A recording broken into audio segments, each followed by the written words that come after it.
I would like to see us at the end of your, if you are the person we bring forward at the end of your term with us, taking up the reins of Jocelyn's question, which was our strategic plan. Where we stopped with our plan was defining ourselves philosophically.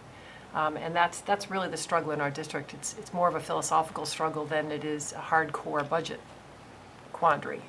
And I think that as a community, we need to have the opportunity to come together and talk about what that model looks like. And then your job as the leader would be to execute that. But our strategic plan is in a place now where it's been left in limbo without really fine-tuning what that philosophical vision is. And I see from my short term on this board, that's the greater quandary we find ourselves in, and where you would perhaps find yourself trying to calm the waters in defining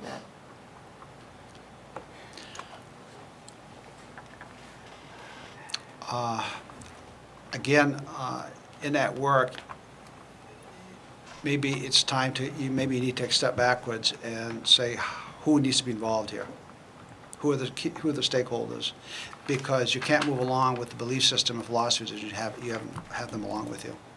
That's all I would say. So I would probably just take a step back and say, okay, it doesn't mean that what here isn't valued or isn't good work, but let's make sure.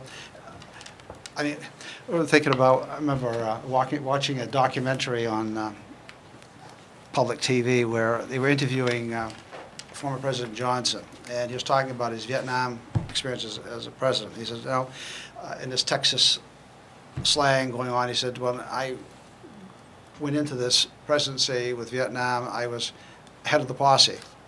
I was riding and everyone was riding with me. But when the dust cleared, I turned around, there was no one there. Okay?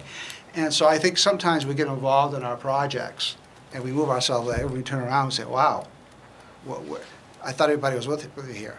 And so every so often you need to kind of just step and check and do a little dipsticking here and see, well, are we still on the right track? That's